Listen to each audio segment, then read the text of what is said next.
Now I have a machine gun, ho ho ho. Die Hard was not just a Christmas action flick. It was a bullet-riddled revolution that blew up the rules of Hollywood blockbusters. Beneath the wisecracks and glass shards, the production became a battlefield of last-minute rewrites, real-life danger, and rebellious improvisation. Bruce Willis was nearly replaced, the building was a real one, and some stunts went terrifyingly wrong. Welcome to 20 Weird Facts About Die Hard. Stick around for the bonus fact. It involves a tragic twist buried in the credits. Hit that vault door, subscribe, and let's break into the secrets. Fact number 20. The role of John McClane was offered to just about every major male star of the era before Bruce Willis got the call. Stallone turned it down. So did Schwarzenegger, Eastwood, Burt Reynolds, and even Frank Sinatra, who had contractual first rights. That is not a joke. Because Die Hard was technically a sequel to a Sinatra film called The Detective from 1968, the producers were obligated to offer it to the 72-year-old legend first. He declined. Only then did the casting door swing wide open. What audiences did not know is that Bruce Willis was a TV actor at the time with almost no action credibility. When he was finally cast, the studio panicked. His face was barely included in the early posters. No one expected him to carry the film, but he did. Barefoot and bleeding Willis redefined the modern action hero. Fact number 19. The explosions in Die Hard were not digital illusions. They were the real deal. The filmmakers shot inside the actual Fox Plaza building in Los Angeles. Every blast fireball and collapsing floor was rigged by practical effects teams who had to coordinate with corporate offices just floors away. The final rooftop explosion was so big that residents from miles around called emergency services, believing there had been a terrorist attack. The team had just one shot to get it right. They used multiple camera angles and wired explosives with split-second timing. Willis had to be far enough away to stay safe, but close enough to make it believable. What audiences did not know was that local authorities nearly shut the entire production down after the stunt. It was chaos under control. One wrong signal and the entire skyscraper would have gone up like a firebomb. Fact number 18. Alan Rickman almost did not survive his legendary slow-motion fall. In the final scene, Hans Gruber plummets from the Nakatomi Tower in cinematic slow-mo glory. But what you do not see is the terrifying truth behind the camera.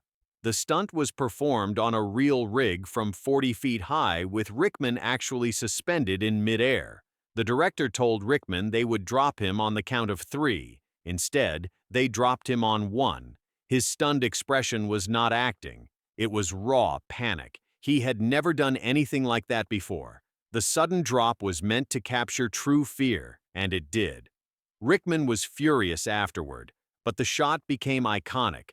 What fans missed was that the footage was so powerful it had to be slightly slowed down in post-production. It was not just a fall, it was a betrayal for the perfect frame. Fact number 17. The iconic scene where McClane walks barefoot over broken glass was not movie magic. Bruce Willis really performed those scenes, but with a risky trick. He wore thin rubber prosthetic soles on his feet molded to look bare. But those soles often slipped or tore, and he ended up cutting himself anyway. By the end of shooting, Willis had actual gashes and bruises on his feet and had to be treated for multiple injuries. Not only that, but some of the broken glass was real because the lighting department needed the right refraction for close-up shots. The result is one of the most brutally realistic injury sequences in action history. What audiences did not know is that his limping for the rest of the film was not always acting. Willis was truly wounded, and the pain became part of McClane's legend. Fact number 16. The Nakatomi Plaza building was not just a set. It was the actual headquarters of 20th Century Fox. That means the studio was renting its own building to the production for filming. Every explosion, every gunfight, every glass-shattering stunt happened on real office floors still under construction. Studio execs had offices just floors away and were not thrilled about the chaos. What audiences did not know is that the building was unfinished, so the production used that raw concrete and scaffolding to create a gritty, authentic look. When McClane climbs through ducts or runs down bare corridors, it is not a set. It is a real building, still echoing with drills and hammer blows. That sense of realism gave the movie its grounded tension. It was not Hollywood fantasy. It was guerrilla filmmaking inside corporate glass walls. Fox profited twice, first as studio, then as landlord. Fact number 15. Bruce Willis suffered permanent hearing damage while filming one of the movie's most explosive moments. During the shootout where McClane fires his gun from under a table, the blank rounds were discharged in a confined space. Despite being blanks, they still carried enough force and decibel level to cause serious harm. Willis was not wearing proper ear protection, and the sound of gunfire rebounded within the small set so violently that he later reported partial hearing loss in his left ear. What audiences did not realize is that action scenes can be just as dangerous for actors as real gunfire for soldiers. The moment on screen lasts seconds, but for Willis the consequence was lifelong, not just fake bullets, real pain. He later joked about it in interviews, but there is nothing funny about losing part of your hearing for a role you were almost not trusted to play. Fact number 14. Die Hard's original script was radically different and far darker. It was based loosely on the novel Nothing Lasts Forever by Roderick Thorpe. In that version, the lead character was much older, and the story ended in tragedy with the hero's daughter dying during the climax. When it was adapted for the screen, the studio demanded a lighter tone, more humor, and a younger star. They wanted less bleakness, more spectacle. What audiences did not know is that the screenwriters fought constantly to find the right balance between cynicism and heart. McClane was written as a reluctant everyman, but originally he was written with a strong edge of despair. It was not until Willis added charm, improvisation, and weary sarcasm that the character clicked. Not a grim survival story anymore, but a human thriller with punchlines. That shift rewrote the genre's rulebook for good. Fact number 13. One of the film's most quoted lines was improvised. "Come out to the coast, we'll get together, have a few laughs." That was never in the original script. Bruce Willis added the line during a take where McClane crawls through an air duct with a lighter. The scene was being shot with awkward camera angles, and Willis started riffing to keep the rhythm natural. The result was so grounded, so relatable, that it stayed in.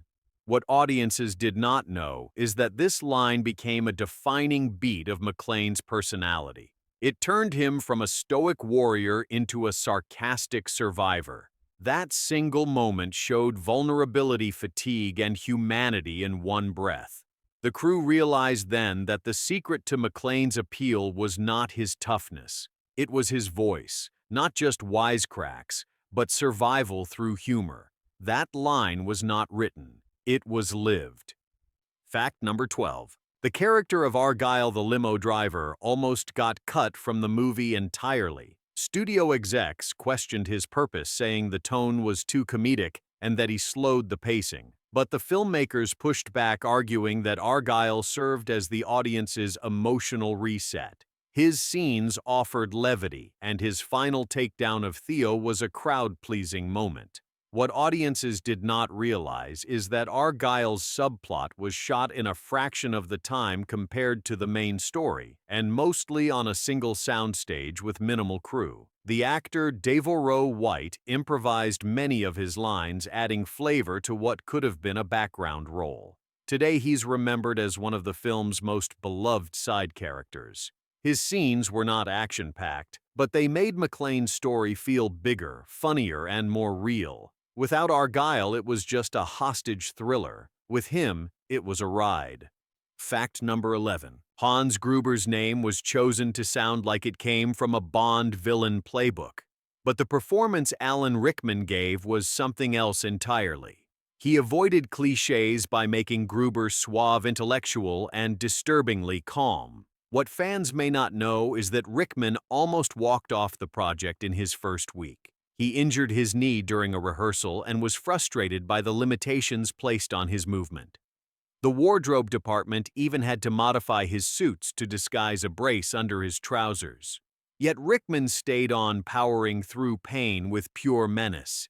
He made history by playing a villain who did not rant or scream but whispered his threats like a dinner guest with a secret.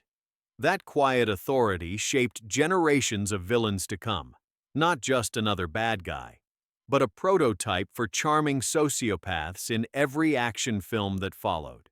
Fact number 10. The elevator shaft scene was one of the most dangerous stunts ever attempted in a studio-controlled environment. When McClane rides on top of the elevator and nearly falls, Willis insisted on doing parts of the stunt himself. The shaft was constructed with forced perspective and safety wires, but it was still 20 feet high with no green screen trickery. What audiences did not know is that during one rehearsal, Willis slipped and nearly collided with the steel frame. The stunt team caught him just in time. But the incident caused the director to rework how close the camera could get. Every frame of that scene radiates claustrophobia because the set was real. The space was tight, and the danger was never theoretical. It was not just suspense built in editing, it was dread on set. One wrong move and the entire shoot could have ended with disaster. Fact number 9. Bonnie Bedelia, who played Holly Gennaro, had to fight to make her character more than just a hostage. In early drafts, Holly was passive, a background figure in McClane's arc. Bedelia pushed back hard. She insisted that Holly be portrayed as a capable executive, not just a damsel in distress. She rewrote scenes with the director to add toughness and agency. Her performance added emotional complexity and a sense of real partnership. What audiences did not know is that Bedelia came from a stage background and treated the role with theatrical seriousness.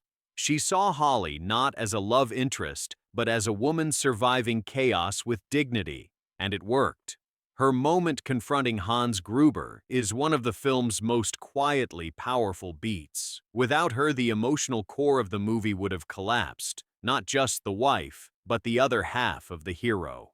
Fact number 8. The German spoken by Hans Gruber and his crew was almost entirely fake.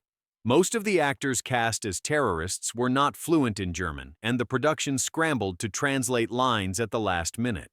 The result was a mix of broken phrases, mispronunciations, and outright gibberish. What audiences did not realize is that German-speaking viewers often laughed at the film's attempt to sound authentic. In later releases, some of the dialogue was overdubbed to clean it up, but the damage was done. The names of Gruber's crew were also inconsistently German or outright nonsense, like Eddie and Uli. It was a Hollywood fantasy of European villainy stitched together with style, not accuracy. And yet somehow it worked. The crew came across as dangerous because of their cold coordination, not their language. The dialogue may have been fake, but the fear it provoked was real. Fact number 7. The scene where McClane jumps off the exploding roof while tied to a fire hose was not just cinematic madness, it was an engineering nightmare. The stunt required Willis or his double to fall from a height and swing into the side of the building at a precise trajectory. The hose had to be strong enough to support weight but thin enough to be believable. The blast had to be timed to simulate an explosion without incinerating the stuntman. What audiences did not know is that the first take went wrong. The timing was off and the stuntman missed the window by inches, slamming into the side of the rig. They reset everything and got it on the second try. The shot became iconic, but behind the scenes, bruises and burns were real. Not just spectacle, but risk at 30 floors high with fire on your heels. Fact number 6. The film's title, Die Hard, confused audiences during its early marketing phase. Focus groups were unsure if it was a war film, a horror flick, or something experimental. The studio even considered changing the title to McClane or Nothing Lasts Forever after the source novel. But the phrase Die Hard tested well overseas, especially in action-hungry markets like Japan and Germany. What audiences did not know is that many countries still renamed it anyway. In Spain, it was released as Crystal Jungle, in Hungary as Give Your Life Expensive, and in Poland as The Glass Trap. The wildly different translations reflect how hard it was to categorize the film. It was not just an action movie, it was a hybrid of noir disaster thriller and comedy. But the original title stuck in the US and became legend, one of the most confusing titles ever, yet unforgettable. Fact number 5. Director John McTiernan originally wanted the movie to be more political and less violent. He envisioned Hans Gruber not as a terrorist, but as a radical idealist exposing corporate corruption. But the studio wanted action spectacle and marketable villains. So the script shifted. Gruber became a thief disguised as a terrorist, and the plot leaned into shootouts and explosions. What audiences did not know is that McTiernan fought to keep elements of satire buried inside the chaos. The film constantly mocks authority, incompetence, corporate arrogance, and media sensationalism. The FBI agents are reckless, the news anchor is clueless, and the police chief is hilariously wrong at every turn. These were not accidents, they were critiques. It was not just a building under siege, it was a broken system collapsing under its own weight. McTiernan may have lost the battle over tone, but he won the war on legacy. Fact number 4. One of the most famous lines in action movie history almost never made it into the final cut. When Bruce Willis delivers "Yippee-ki-yay, motherfucker," it was initially shot as a throwaway line meant to be funny, not iconic. But test audiences loved it. The studio wanted to censor it for television airings and future sequels. Willis fought to keep it. What audiences did not know is that the line came from cowboy slang popularized in old westerns. McClane says it to mock Hans Gruber calling himself a cowboy. But the moment hit like a gunshot. It became McClane's signature and the franchise's anthem. In fact, it became so culturally embedded that when President Obama quoted it in a speech years later, the crowd erupted. It was not just a punchline, it was a defiant war cry that turned an underdog into a legend.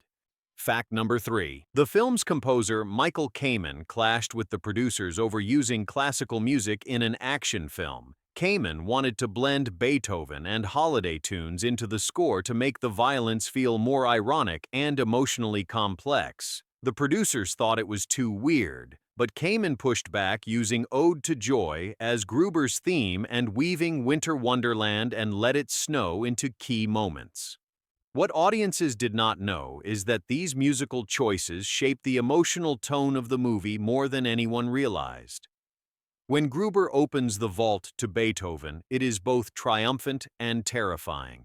The use of Christmas music was not just thematic, it was strategic. It made the violence feel surreal, and it gave the movie a haunting contrast between joy and destruction. Without Kamen's defiant score, Die Hard would have sounded like every other action film. Fact number 2. The film's holiday setting was not a gimmick, it was a calculated gamble. Screenwriter Steven D'Souza insisted the Christmas Eve backdrop would heighten the irony and amplify the loneliness of the protagonist. What audiences did not know is that the studio nearly moved the timeline to summer, fearing the film would be dismissed as a seasonal release. But the Christmas theme stayed, and it changed everything. McClane is not just battling terrorists, he is trying to save his family during the most emotionally charged night of the year. The contrast between tinsel and terror became a visual trademark. Every snowflake, every garland, every carol plays against blood-broken glass and burnt walls. It was not just an action movie. It was a twisted holiday parable. And to this day, people still debate whether Die Hard is a Christmas movie. But that question proves its lasting power. Fact number 1. Die Hard redefined the action genre by creating the first truly vulnerable action hero. John McClane was not superhuman. He bled, he screamed, he doubted himself, he made mistakes. Before this, every hero was muscle-bound, invincible, and one-dimensional. What audiences did not know is that Bruce Willis and director McTiernan worked deliberately to make McClane feel ordinary. He had a receding hairline, a crumbling marriage, and no backup plan. But that grounded humanity made every victory feel earned. When McClane sobs in the bathroom confessing to Al that he is scared, it shattered the old macho template. It told audiences that fear was not weakness, it was real. And real heroes keep moving anyway. That shift inspired decades of more nuanced action protagonists. It was not just a movie about terrorists in a tower, it was a new kind of American myth. Gritty, bloody, and completely human.